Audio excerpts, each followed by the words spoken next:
Panoorin natin to mga lodi, may nanalo na nga dito sa NBA 2025 season. At walang iba nga mga lodi kundi itong OKC Thunder na nanguna sa lahat ng team dito sa NBA. Finally, nakuha nga nila ang kampyonato dito sa kanilang katunggali na Indiana Pacers. Umabot nga ng Game 7 ang kanilang bakbakan, pero dahil sa pangunguna ni SGA at syempre nitong kanyang tandem na si Jalen Williams ay nakuha nga nila ang kanilang kauna-unahang kampyonato dito sa OKC. Sino pa nga ba ang tinanghal na MVP? Walang iba kung hindi itong si Shai Gilgeous-Alexander, pero mga lodi ang malupit dito, hagi niya ang karangalang ito sa kanyang ka-teammate na si Jalen Williams mga lodi, at syempre sa buong kupunan ng OKC Thunder. Tanong, bakit nga ba si Shai Gilgeous-Alexander ang tinanghal na MVP? Eto, panoorin natin mga lodi. Ilang sa puntos nanguna ang isang SGA,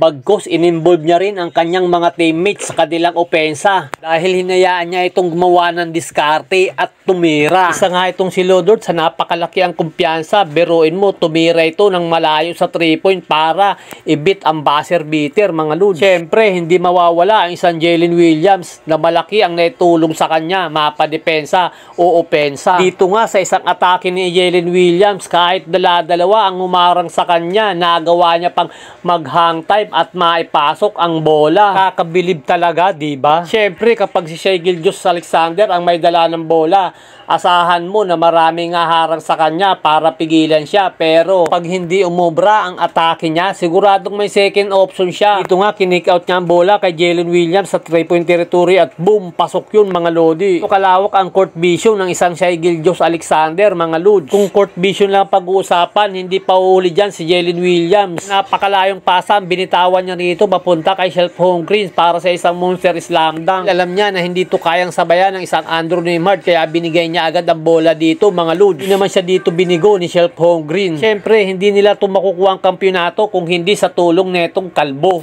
Walang iba nga kundi itong si Alex Caruso na isa ng veterano. Sa elimination papunta ng playoffs hanggang dito sa finals mga lodi, inasahan nila ang depensa ng isang Caruso. Dahil nga sa galing ng depensa nito, lahat ng best player na makakalaban nilang team ay pinahihirapan niya. Kahit nga itong si Ant-Man na sinasabing anak ni Jordan ay hindi nakaporma sa depensa niya. Dahil nga sa galing ng depensa ng mamang ito, isa ito sa dahilan kung bakit nila nakuha ang kampyonato. Ngayon nga panahon na para mag-celebrate sa kanilang pagiging kampyon. Sa mga nagsabi at tumusga na hanggang elimination lang sila, napatunayan nila na hindi lang sila pang elimination, kung hindi kaya din nilang magkampyon sa liga ng NBA. At kahit nga karamihan sa kanila ay puro bata pa, pinatunayan nila na kaya nilang talunin ang bawat humarang sa daanan nila para makuha ang kampyonato na ito mga lodi. Kayo mga lodi, ano ang masasabi nyo sa journey ng OKC Thunder mula sa umpisa hanggang sa makuha nila itong kampyonato?